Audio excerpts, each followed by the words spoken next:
Hi, welcome to this episode of Herald Cafe. Today we've got a singer with us, and he's got a band, a homegrown band called Rearrangement. This is Jose Neil Gomes from the band Rearrangement. Welcome to the studio, and thank you for your time. Thank you, Nilankur. Do I call you Jose or Neil? Yeah, anything? Anything will work. I would like to call you Jose. That the Rearrangement, the band, generally does Konkani Classics, you know. So how did this inspiration came up to you that to work on this Konkani Classics? Because not many bands does that. Yeah, it's a long story, but to cut it short, I feel for any individual to reach a point where you start appreciating your own culture, it takes a while, you know, because when, like, I grew up in Goa, but I never understood the importance of our culture and our language and our music until I left Goa, you know, to other places and then see it from outside. So I think it takes individuals a lot of time to reach a point where you start appreciating your own culture, you know, especially for an artist who's doing art. I think it's very important that you reach that point sooner than later, because I feel, especially for an art form like music, which is really expressive, it's really important to be rooted from where you grew up, you know, and the language of that place. Having said that, like, even in school when we grew up, you know, we grew up a little colonized in a way that English becomes the first language and Konkani becomes the third language, you know, in a way, and we start learning even things like A for apple and B for ball. We always start learning in a little foreign thing, because apple is not really from Goa, but I still studied that A is for apple when apple didn't exist in Goa, you know. And I feel that's really important to start appreciating your own thing. And similarly with music, when I started learning Western classical music, which was again Chopin and Debussy, who are not from here, to rock music, again, like mostly American bands and British bands, rock bands like Led Zeppelin and, you know, things like that. And then I moved to jazz, which was again, you know, again, like African American or black people's music in a way, and also like generally American music. And as you keep growing, you know, in the music circles, you realize the higher you go, there's like the certain level of thing where people want to avoid being colloquial, you know, to come across as cool. So you want to be really proficient in English. You want to be doing all the jazz standards with an American accent. And that's what happens. Like, I've seen that happen, especially in India. It's a big craze to do like a jazz band, but cover in an American accent, like, you know, instead of like really portraying your own accent, which is acceptable. Like, say, for example, in Brazil, you know, they took jazz and made it their own and started like Latin jazz, which is now even almost like a bigger thing than jazz itself, you know.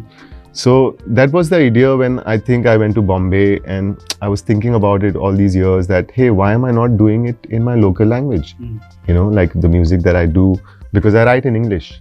I write my own music in English, and I was thinking, hey, I should really get back to my roots. And the first step for it was for me to at least do a cover thing, like, you know, cover like Konkani Classics that I heard as a kid on the radio.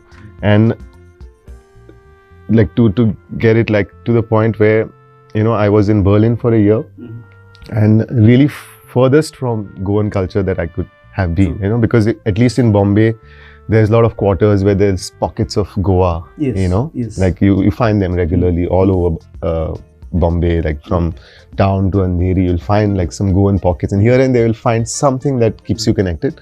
But the year that I spent in Berlin was the year that I was the furthest from the language, you know, so I really felt that like for a whole year where I was the furthest from my roots, you know. And then when I came back, and then I got stuck during COVID, and I still go regularly to my parents' house. And as usual, my dad would play the music on the radio, you know, for lunch, because that was our tradition. There was no TV for us when we grew up. It was just radio playing through the afternoon, playing like Konkani Classics from the 60s and 70s. And I was having lunch with my dad, and I started listening to this music repeatedly, and it really, really caught my attention in a way that although this music, that Goan music that was recorded in the 60s and 70s had this kind of sonic ability to transcend boundaries, you know. Like when you listen, like suppose someone from Germany listens to that, they'll be really transported back to kind of an era and possibly like this kind of an environment with, you know, coconut trees and this tropical, the music itself was carrying that emotion has the power of Goa, you know, like when I heard that music and I was like, hey, if I've covered jazz standards and rock music all these years, which is not even mine, why shouldn't I do it with my own music, you know? I think that longing also helped, and that you have seen that world music, that also helped to understand that if the people from the other parts of the world are doing so much for their own culture, like you mentioned Latin jazz, why not a new Konkani band? But why the name Rosangon? So it's funny because you know, I was thinking of a name because I was home and I started reworking and rearranging all these songs and trying to make it like jazz standards, but like Konkani jazz standards, you know, in a way. And I was looking for a name for a band, and I went through lots of words because I know Konkani, I speak Konkani, and I know most of the dialects in Konkani. So, but it was still tough to find a name that could, you know, have the essence of inclusivity. What I want to do, with it. And then I was having lunch and suddenly I heard my mother say to my brother, Baba Osani Rozangna card, something like that she said. And I was like, hey, what did you say? And she was like, Rozangon. And then it struck me that, you know, so we have a really old house, like I'm lucky enough to be in that, but it's like an ancestral house, like almost 300 years old in Benauli. And all these old houses, and then I later realized that all the Konkan belt houses, like it's not like only Christian houses. So it was like even before the Portuguese came, I guess, there was this concept of having a house and then an area in the middle where, you know, it's just an open area. And it's such a beautiful thing to have in the middle of your house, because house is supposed to be like safe and safeguarded and, you know, locked and stuff like that. But this is such a beautiful thing, which shows like the kind of security you have as a person to have a house with literally no lock. Anyone can actually walk in and, you know, be inside your house. So that really struck me. And the fact that it was apparently, I mean, I might be wrong, I'm linguistically not that tuned in, but from whatever I've heard from people, they say it was actually Razangon. It was Razangon. And then I think with the Portuguese, they started kind of, you know, changing words around. So it later became Rozangon, which literally means rose garden. And that has a beautiful sound for me, you know, a rose garden. I think I really like it. So talking about rearrangement of the old songs, you know, like supposedly, for example, Maria Pitache, you know, that song people would like to listen to in their original form, you know, and you have totally deconstructed, down-tempoed it. I don't know what you have done. You have like totally stretched it, you know. So how are people who are used to listen to Maria Pitache in their original form are taking it, receiving it? Did you get any feedback for that? I did actually. I mean, in fact, I knew it that maybe the older generation might not really get into it because it's not their cup of tea, because they've heard this music so much. Of course. You know, so it's difficult for someone who's heard that music. It's like, you know, when people do remixes of Bollywood, like, you know, a lot of older generation will not like it because, you know, it's like sacred for them because they've been hearing it. It's like a routine. You know, any routine becomes Jhankar bits of one time, how irritated we were. Exactly. You know, so it's very difficult to always like recreate classics because there's so much emotional investment of people who've heard it for years and years, day after day, you know. So I knew that there will, of course, there will be people who might completely shun this, you know. But my whole idea behind the deconstruction was the fact that, say, you take any jazz standard or any song, like, say, the most popular song, like, say, something like My Funny Valentine or Summertime, you know, 200, 300 of artists have come and completely deconstructed that song. Totally. And people still go to Nina Simone's version, go to, you know, Chet Baker's version, or they'll go to Nat King Cole's version. And they all like all those versions, you know. So that was my idea behind deconstructing, in a way that I didn't want to make it sound like original at all. Completely flip maybe even the emotional quotient of it, you know. And somehow I knew that the older generation was not my target audience in a way, you know. But it was mostly for people who'd never heard this music before. And to make it a little more like contemporary, so that it's a little more acceptable in the current scheme of things, you know, to place it on a map where it's at least on par with the contemporary music today, you know, like around R&B, hip hop and funk and the whole James Brown culture, and, you know, to make it on those lines and make it more acceptable, especially to people who never heard it but who actually like Goa. Yes. People maybe from outside Goa who live in Goa, but they've not heard this music, because there's no radio now and things like that. And then who are your primary target audiences? What would you say to them? The first, of course, when I started reconstructing, the tunes, my first audience was definitely, I would say, like my generation of Goans who've not heard this music enough at all. Because a lot of Goans left Goa at a certain point and went to Canada and England and all over the world. And of course, there's no radio there that will play Konkani music. So only if their parents, like my dad, he's really into it, only they would have. So very few people have actually been having access to this really rich music, that was created in the 60s and 70s. And of course, because of the time difference as well, Like for me personally, there's no music that is as rich in Goa as much as the music that was made in the 60s and 70s, like Chris Perry stuff and all this music that was made in even the film music. There's nothing richer than that, and it'll be a pity if it just dies out like language, And also, I guess the accent that we use in this language, this is a very peculiar, almost like a fusion kind of Konkani, It's not the real Konkani of the land. It's almost like fused with Portuguese words, and the accents have changed. It's a different Konkani, and it's like the Roman Lipi Konkani, So, and it's on the verge of a slow death.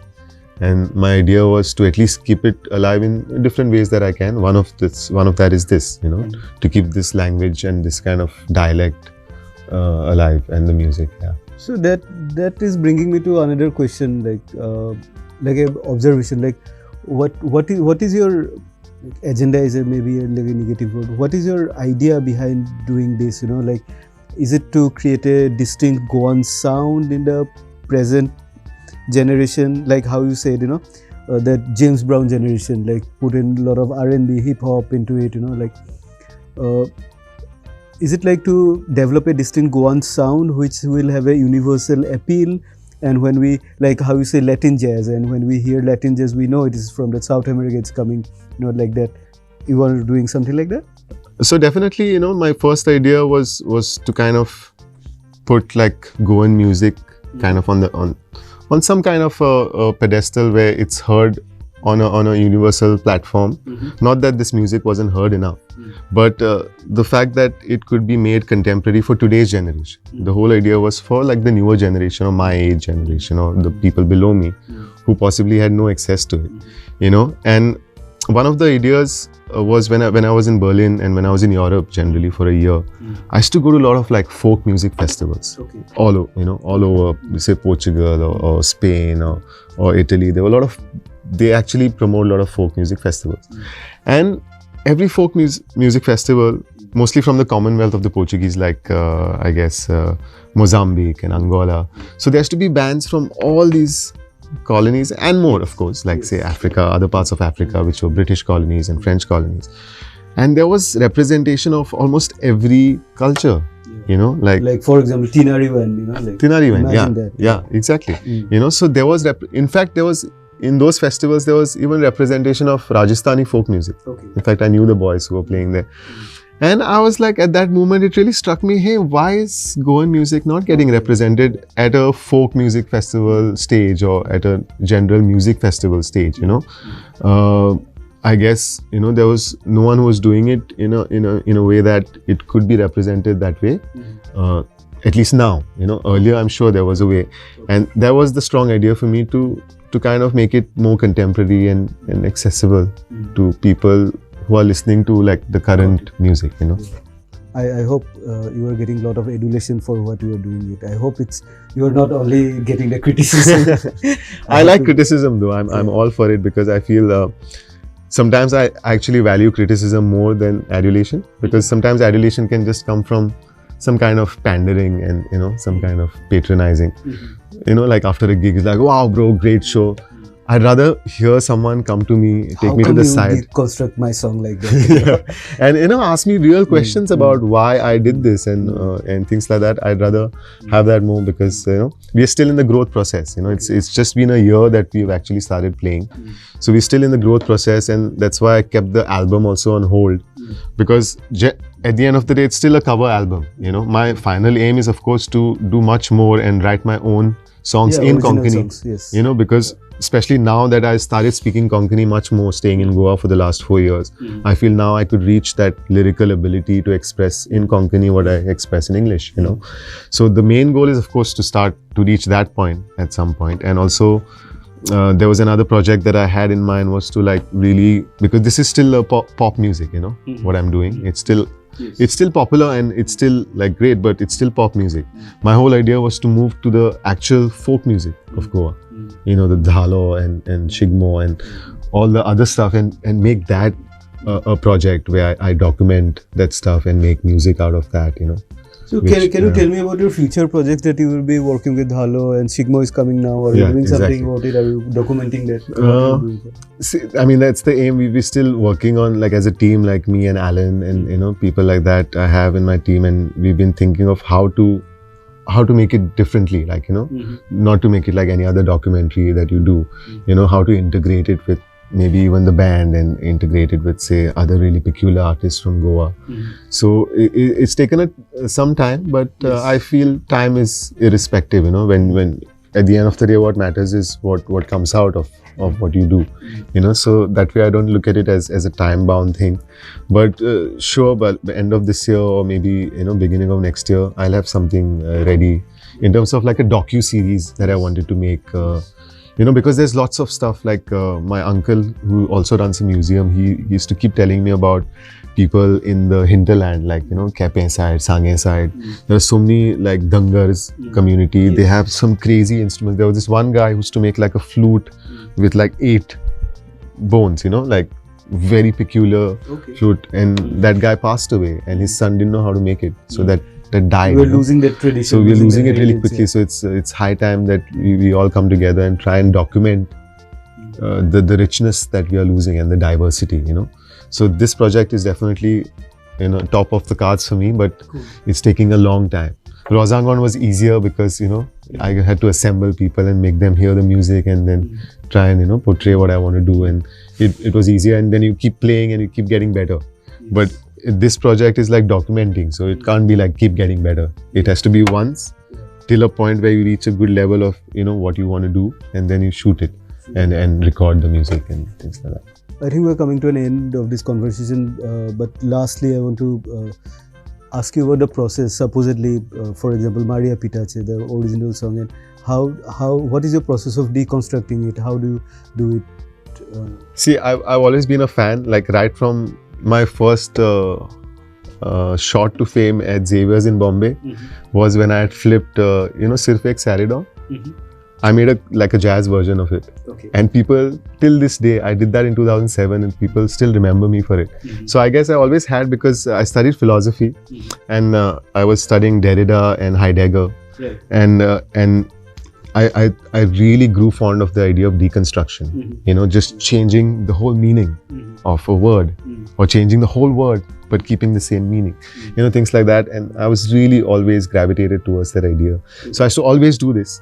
And then I did this thing called the Hymns from the 90s. I used to do a show in Bombay where I had flipped Barbie Girl, Coco Jumbo and made them really soft pop tunes, things like that. So that idea was always there with me, where I used to really taking some meaning and then completely changing the subtext, So that was the idea behind, I think, most of the Rozangon tunes, where I wanted to really flip around. But Maria Pitache, especially because it's the most overused song in Goa. And I really, really wanted to flip it into some kind of a Radiohead tune, Can if I may ask you, can you just sing one or two lines? Without the guitar, it will be, because it's the same melody. So it won't make sense. I thought our without the harmony, audience would also like to hear how you do. Okay, thank you for your time and all the best for your future. Thank you. And I hope we get a distinct Goan sound through your efforts. I believe a lot of musicians will also be attracted towards this genre, and Sure. they will come up and you become a collaborative force. Thank you for your time. Thank you, audience. I will see you next week.